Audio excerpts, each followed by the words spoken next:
Welcome to another episode of the Shotgun Studio podcast. My name's Keith, and if you couldn't tell by this title, we're talking about not buying cheap gear.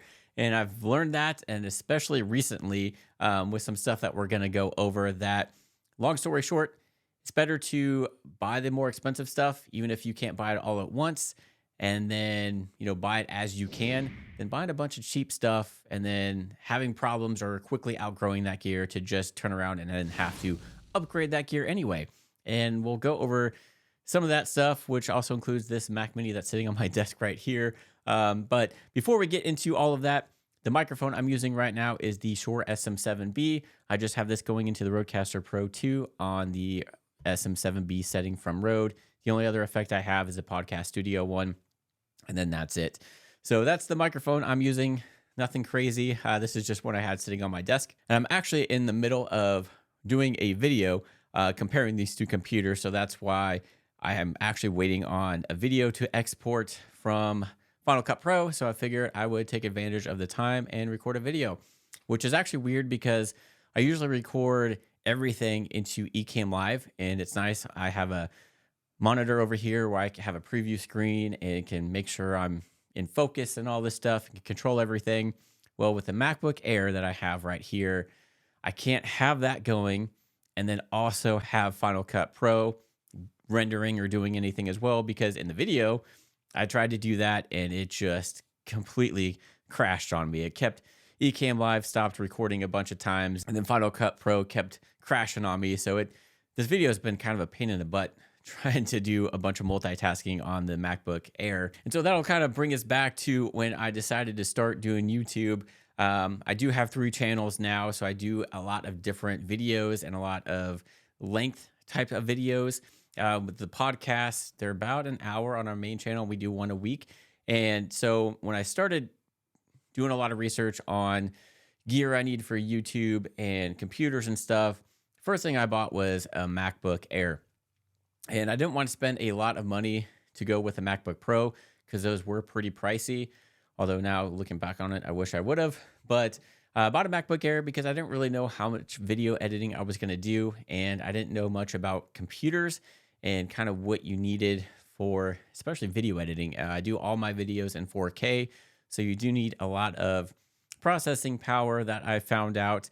And the MacBook Air, this is just the 2020 late model with the M1 chip. It's the base model, but I did upgrade to 512 gigabytes of SSD. Other than that, it's like 8 gigabytes of RAM and like 7 core, whatever. So it's the base model. And as of probably the last few months, probably 3 to 6 months, I've known that I'm going to have to replace this computer to keep doing the videos I'm doing and some other stuff. And with Black Friday, that just happened.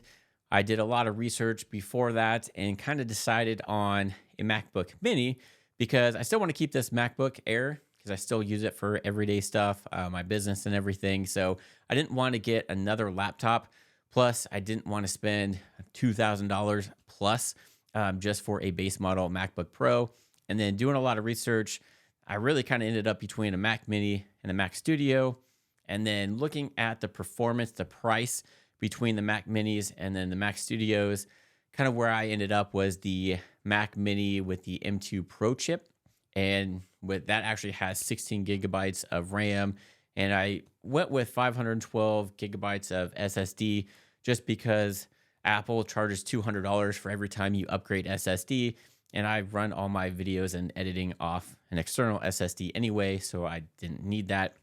So after doing a bunch of research and seeing a bunch of videos on the performance between all the different ones and kind of the export times and stuff like that, I kind of landed on the MacBook Mini with the M2 Pro chip. You can do a whole lot of upgrades, like you can update the RAM even more, but then that adds money and you're getting into kind of the base models of the Mac Studio. So I know with the M3 chips, probably coming out with these soon, probably not going to be a whole lot of performance difference, especially since it's been less than a year since they introduced the M2. That's probably going to be more towards like video gaming, where you're going to notice a lot of stuff. I don't game, so probably not going to be a huge difference between the M2 and M3. And honestly, with the issues I'm having with this video I'm doing now, I can't really wait. So I had a great sale on this. Normally, this specific model retails for $12.99, about basically $1,300. I got it $150 off at a place called Micro Center. B&H Photo was running pretty much the same sale. I just didn't want to have it shipped because I didn't want anything to happen to it. And then Best Buy was like $64 off. And then unfortunately, Apple wasn't running any sales. So ended up buying it for $150 off, which is pretty, significant off a Mac because Macs are expensive, as we all know.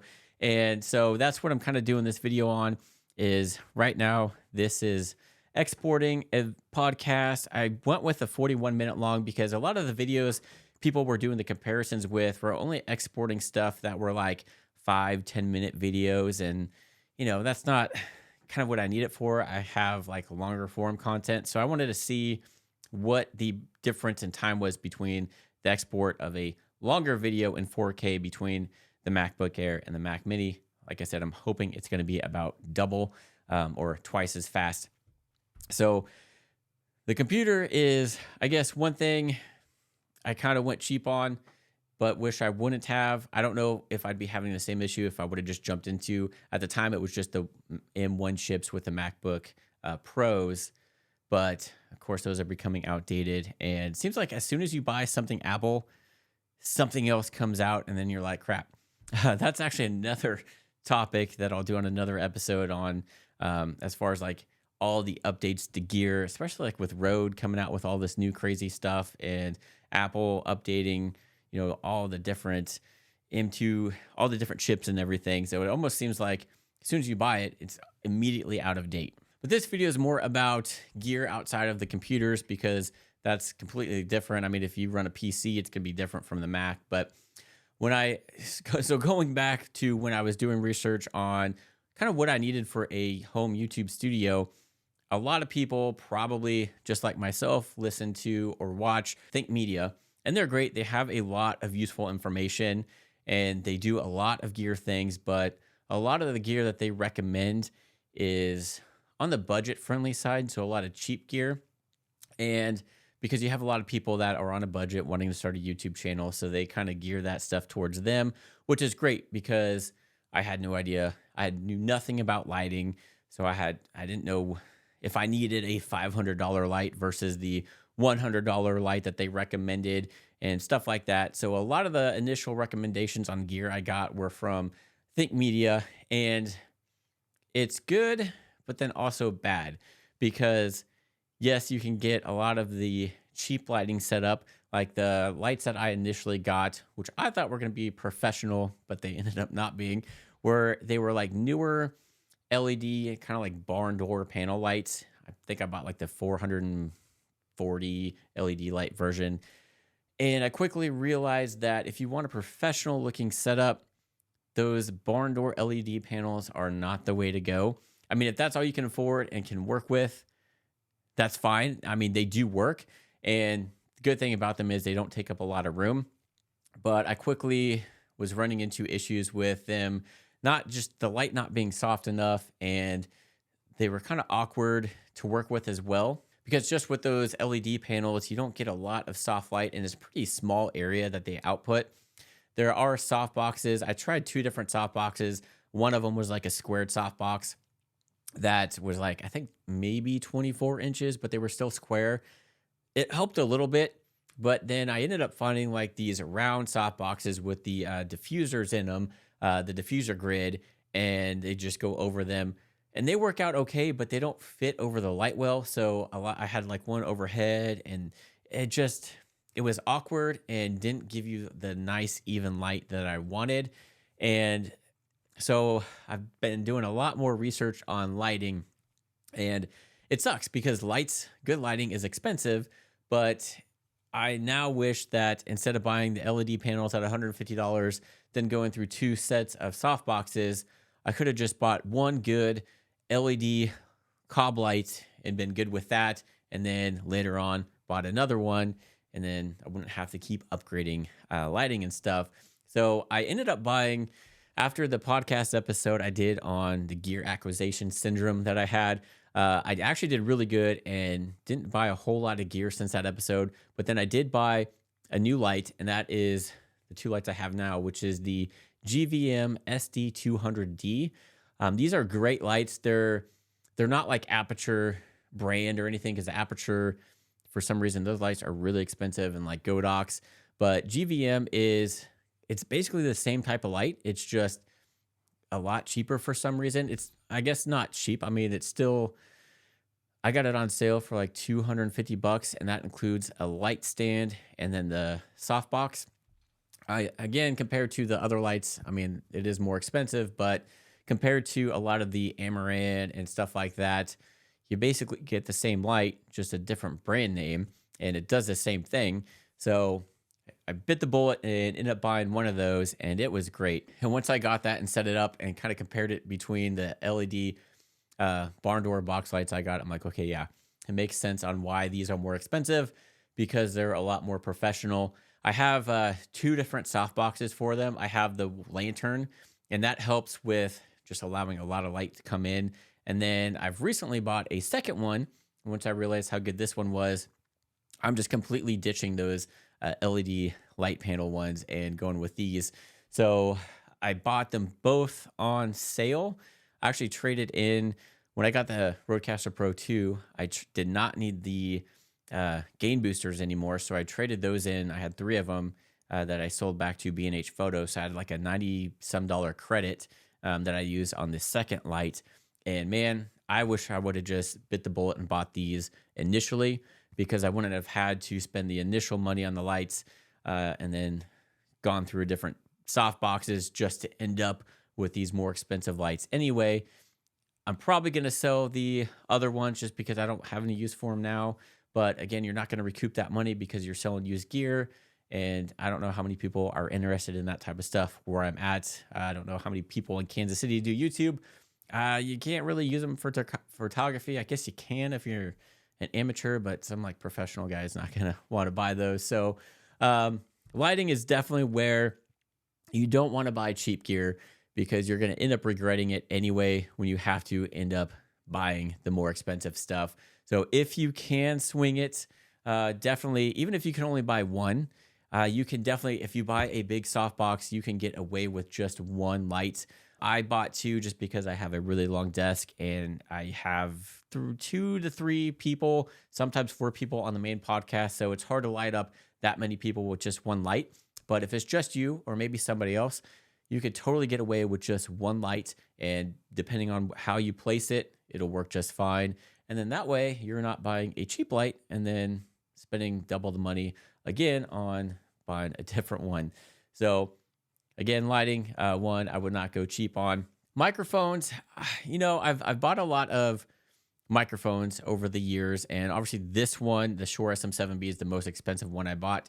But if you want to buy a good microphone, I mean, if you spend over even 50 bucks nowadays, that microphone is probably going to be pretty good, and you really don't need to upgrade.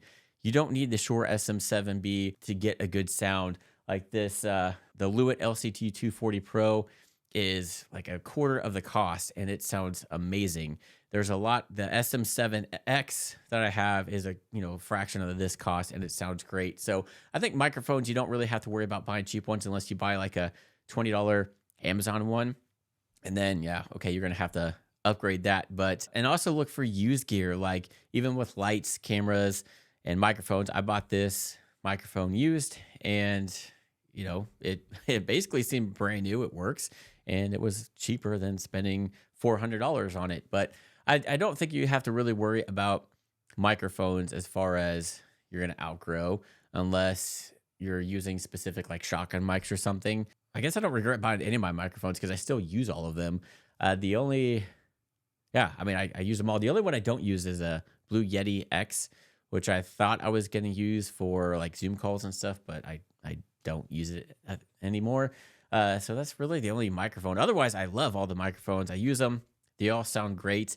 I still have the pod mics and everything. So that's the one side of the gear that I don't regret buying or anything like that. So I don't think you can go wrong with most microphones these days, especially if you spend more than 50 bucks, because you could buy the Samsung Q2U, which is a great sounding mic, and it comes with basically everything you need.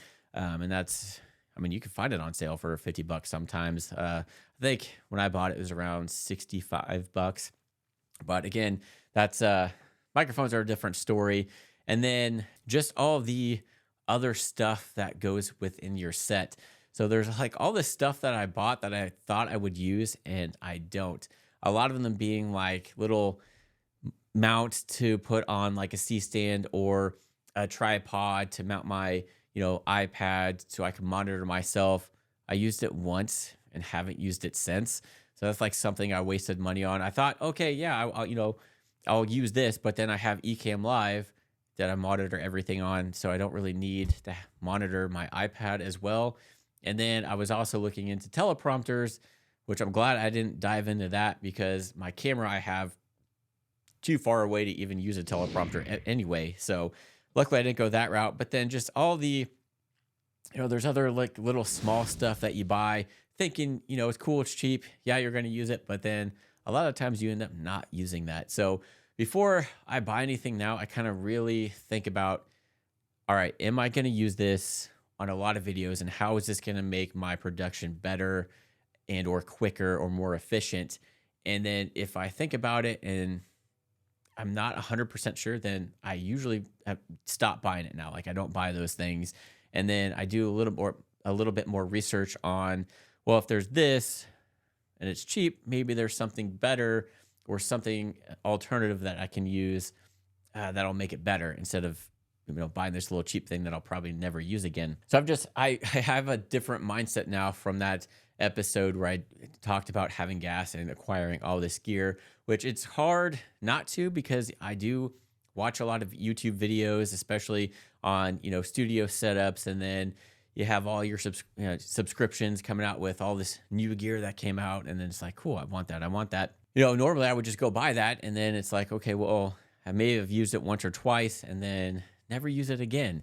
So I've really limited to what I've bought, and now I'm like, if I'm going to buy something, I'm going to kind of invest in it, like with the lighting and stuff. And now, obviously, the computer, I'm going to buy something I know that I can grow with, and then I'm not going to outgrow quickly, because those lights, I knew I was going to outgrow those, but I'm like, they'll be fine for now. I'll just buy better ones later on, which that mindset, it's like, why not just wait and buy the good ones? And then that's all you have to do. Now with the Rodecaster Pro, I kind of went with my latest thinking on that. I thought about doing like the Fossi or the handheld one. I think it's like the Zoom P-Track, whatever it was called, because it had 4 inputs, and I knew needed at least 3. And I'm like, well, I can use this, and it's almost like the Rode, but like a fraction of the price. Well, I'm like, you know what? I'm just going to buy once and cry once. I bit the bullet on the Rode, and I'm so glad I did, because my buddy bought that and he has it. It works great, especially if you're doing a travel podcast. But I think with what I use it for, and every video I use the Rodecaster on, I think I would have quickly been frustrated with that little PodTrack P4, I think is what it was called, because it would have been very limiting, and the LCD screen on there super small, whereas there's a lot more features that you get with the Rode. So if you're looking for an audio interface, think about that. If you're looking for something in a budget, think about your production and maybe where it's going to go. And you might not need the Rodecaster Pro 2, like the big one. Luckily, they came out with the Duo, which is still expensive, but definitely a lot cheaper than this. So luckily with Rode, they're coming out with more and more stuff. When you're looking for an audio interface, kind of think of how you're going to use, like how your channel is going to grow.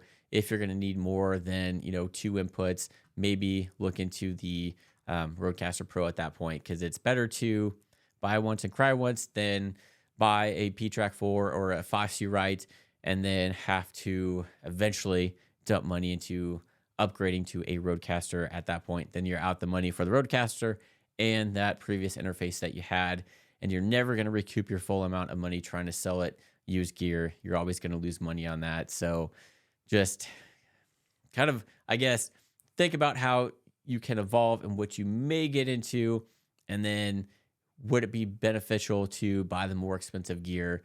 And And then, more expensive gear does hold its value better. So you're going to get more, if you do have to sell it, you're going to get more money out of that more expensive gear than the cheap gear if you have to sell it used. But yeah, going back to this video, it is still exporting and it has been 48 minutes and it's only about halfway done. So that's why I'm hoping this Mac Mini, it should be twice the speed as far as exporting, because it sucks sitting here like once you do an hour-long podcast and then you can't really upload anything to YouTube and start your description and stuff until you have your video exported, which I wish YouTube would change that. I wish you can actually work on like a new uploaded project and, upload the video later, but yeah, at least you can start uploading like a thumbnail, doing your descriptions and tags, because I hate doing all of that. That's the one thing I hate about doing YouTube videos is the actual uploading part to YouTube, filling out the title, description, and all that stuff. Something I don't look forward to. And if I could get that out of the way while I'm waiting for this to export, while I'm already sitting here waiting for this, I can get that knocked out. So I know with Buzzsprout, if you have ever worked with Buzzsprout doing like audio podcast, you can actually do that, which is super nice. But with YouTube, you can't. So hopefully, if anybody from YouTube is listening, think about adding that as a feature.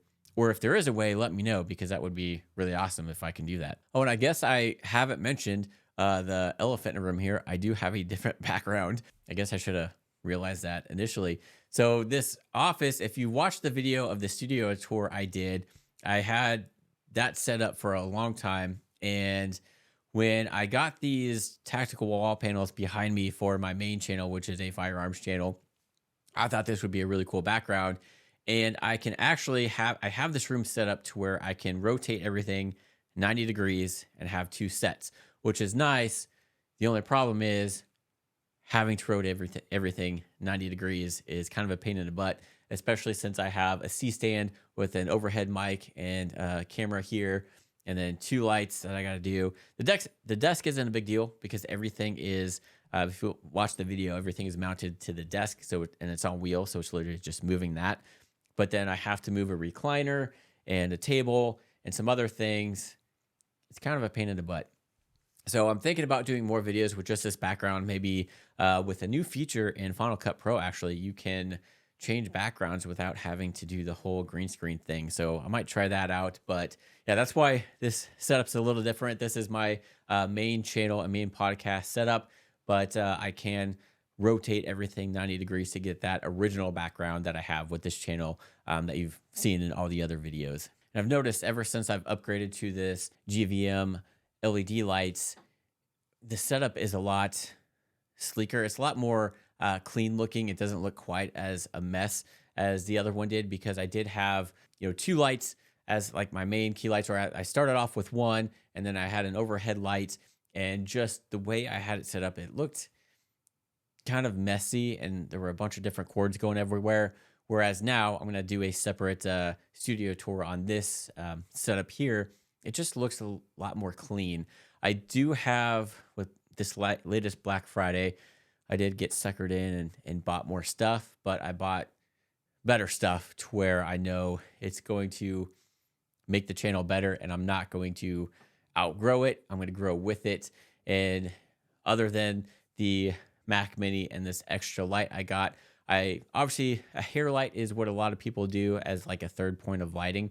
And with that overhead light, when I had it mounted, it kind of helped with that, but then it kind of blew out the table as well, and then didn't light everybody quite as evenly. So I actually bought an Amaran light. I think it's like the 2C something, but it's like a bar light, and it actually, with the sale, came with a grid on it as well. So I'm actually going to mount that up above towards the top of the ceiling here and have that shining down, and probably put that on the same color temperature as these lights that I have as accent lights. And then that way that'll add a little bit of a hair light and kind of separate me from the background a little bit more. I mean, the shot now, if you only have two lights, that's not necessary. It's kind of going to be a pain mounting that to this wall, but I think I can work with it. And then if I do go back to the other set, I'll just move it over here, I guess, find a way, or maybe I'll be able to use one of those barn doors, mount it to the ceiling somehow and use that as a hair light. So I'm trying to figure that out. But There's a couple pieces of gear I'm waiting on before I do a tour of this setup. And you're going to see how things have changed since the last one. And again, I think the lighting is definitely a big one. And I can't be more happy. Like, I'm super excited with this lighting, and I wish I just would have gone this route in the first place. But I'll show you how I have it set up, what it all looks like. I'll do a separate video on these lights as well because they are awesome, especially for the price. You can get them like on a not sale if you're just buying just the light itself. It's around like $329. But then if you buy a bundle kit that comes with the lantern softbox and the stand, I think generally that's like $340. But if you wait for holidays, they go on sale. I think the sale on B&H Photo for the kit was like $247, which is a really good deal for what you get. They do have soft boxes. Like, I bought a Aperture softbox that you'll see in that video too. That's much bigger and not the lantern. And I think that was another $84 on sale. But I think this will be the lighting that I use for a very long time. So I'm very excited about that. So I'll do a separate video on these lights and the studio setup once I get around to it and get that hair light sent in. And then the Mac Mini, I got to mount that to the bottom of the desk once I get that set up. And now we're at about 55 minutes and still at, where are we at? 44% of an export time. Oh man, it's taking way too long. And I think another one that, as far as gear, don't buy cheap, would be a camera. And that gets a little funky. And I guess it depends on what you're using it for and kind of your setup and your needs. So that, I don't know, that's going to be a tough one. No camera is cheap anymore, really. I think if you're going to buy like a cheap camera, you're looking at probably still $500 if you want a decent cheap one. So I don't think cameras, especially nowadays, you have to worry about buying a cheap one. You can use your phone. And now with the new iPhone 15 or whatever the hell number that they're on, there's a lot of features to where you can actually get that blurry background effect with just your phone, but you're limited to a lot of stuff as well. So I like having a dedicated camera. Right now, like I said, I'm using the Sony ZV-E10, which is a great camera. I have the Sigma 16 millimeter 1.4 lens on there, and it's great. The only issue is if I use it outside, like off the stand, and try and do any like B-roll, there is no stabilization. It looks pretty bad. I know there's a software that you can use through Sony to kind of run that through and get rid of that. But I've definitely been looking at cameras because I would like to do, instead of having my phone as a B camera, I'd like to have, another actual dedicated camera just so it looks better. Because on our main podcast, when I have two iPhones as the B cameras and I switch to those, you can tell it's a different camera, and the coloring I cannot get to match. And it doesn't look bad, but it also doesn't look good. I mean, it's nice because you kind of get a break from just this talking head point, but in order for it to look more professional, I would like to have at least one more Sony camera to use as a B camera, just to get that even look instead of having, two different colors. And even when I use my phone as an overhead B camera, it's easy to mount, which is nice, but then it's hard to set the exposure correctly. So then you'll notice like the light is sometimes like white, and then it'll kind of fade and get kind of darker. And it's just because of the auto exposure is always changing. And I don't know, I think upgrading to a different camera would be nice.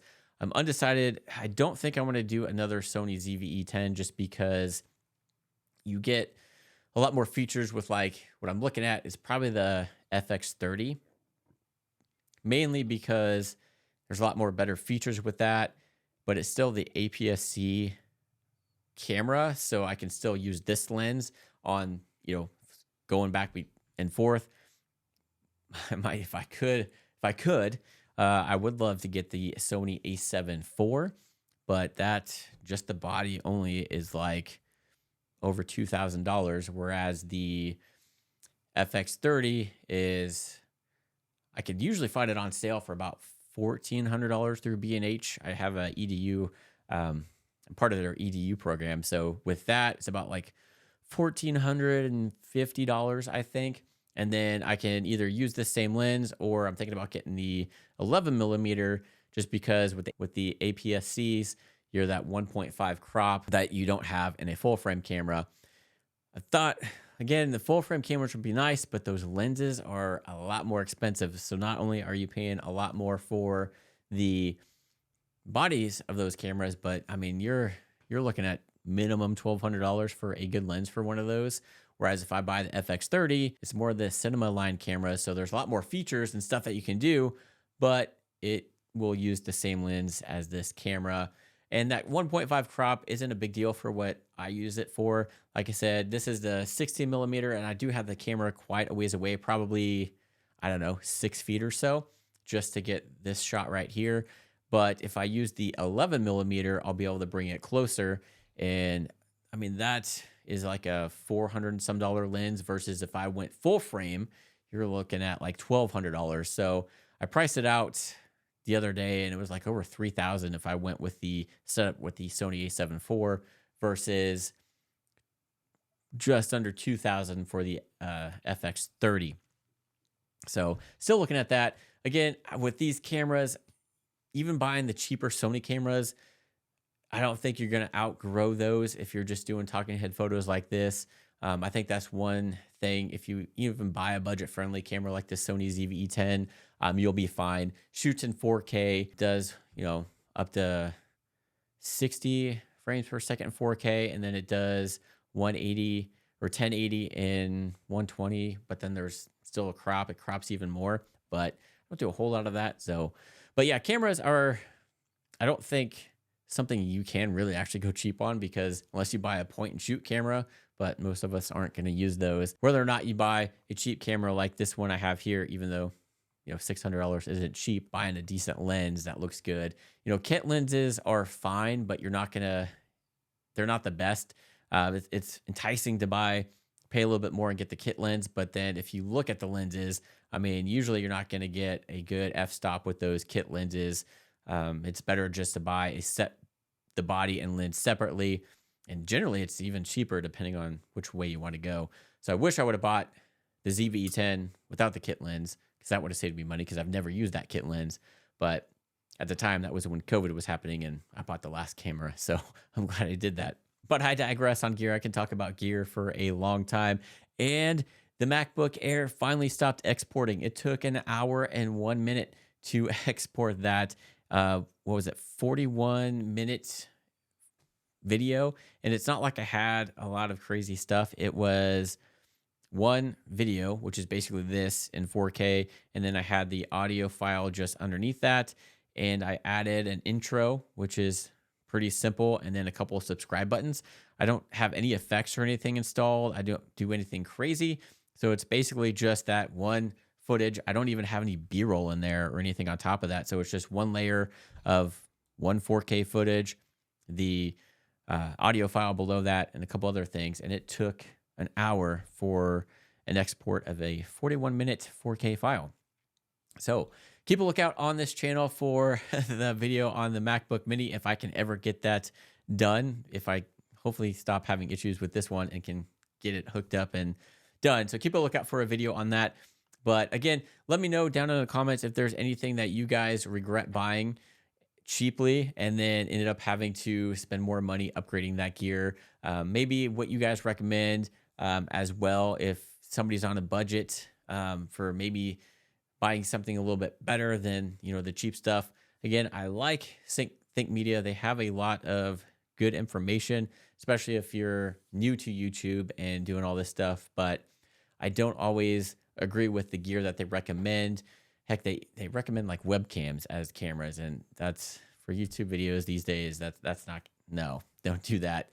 Just some of the gear that they recommend, it's like, if you don't know any better like I did, you do it and you buy that and then regret it later on. So I guess kind of take what they say with a grain of salt, maybe do a little bit more research on some stuff. But if that's all you can afford, or aren't sure if you're going to continue with the YouTube stuff and just want to try it out, by all means, buy that stuff and, kind of go through that process as well. It's kind of a good thing because you learn more about the production side of things and equipment and stuff like that. But it does costs money. So if you guys have any questions or anything, let me know down in the comments. Hit that subscribe button if you haven't already, just to be notified when I come out with more videos on the stuff we talked about. If there's anything you want to add to the conversation or anything, luckily on YouTube, you can add stuff in that comment section below. So until next time, thanks for tuning in to another episode of the Shotgun Studio Podcast.